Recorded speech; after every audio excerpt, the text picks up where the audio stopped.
Donc, il y a une relation du racisme au roman. Premièrement, dans la partie du roman L'enfant crie, nous remarquons que le père de Calvin démontre un comportement raciste.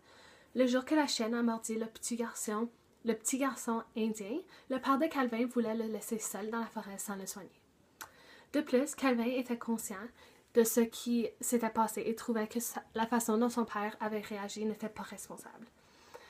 Est-ce que son père réagit comme cela à cause de sa race, comme de la race autochtone du petit garçon? Ou aurait-il agi de la même manière avec n'importe qui? Juste parce qu'il est un homme méchant?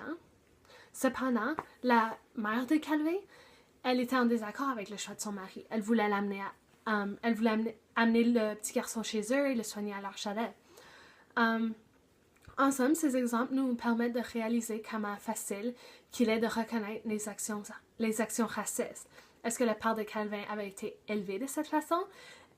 Est-ce que ses parents acceptent les Noirs ou les Autochtones? Par ailleurs, l'intimidation motivée par le racisme ou non est aussi un comportement qui cause des problèmes dans tous les pays du monde. Deuxièmement, l'intimidation joue souvent un rôle dans le racisme. Dans L'écureuil noir, Pierrot Marquis, un métis, se fait intimider. Pourquoi? Pour sa race? Est-ce que l'intimidation se passe d'une génération à l'autre? Les parents des intimidateurs ont-ils appris de leurs parents qu'on n'a pas besoin de respecter ceux d'une différente race? Finalement, l'intimidation montrée dans le livre est très similaire à ce que nous retrouvons dans les écoles primaires de notre communauté. Est-ce que la société fait assez pour contrer ce problème?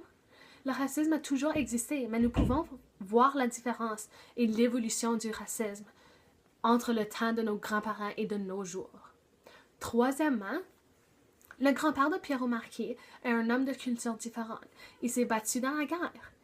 Il a été placé avec des hommes de culture différentes. Il a formé une amitié avec quelques personnes. Et c'était une amitié que personne ne pouvait pas vraiment remplacer.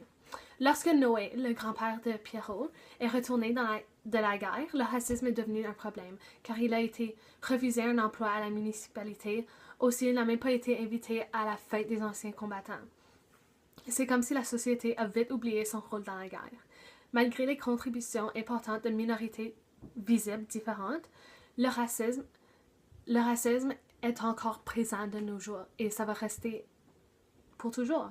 Tout le monde a des opinions différentes et il faut continuer à essayer de les changer.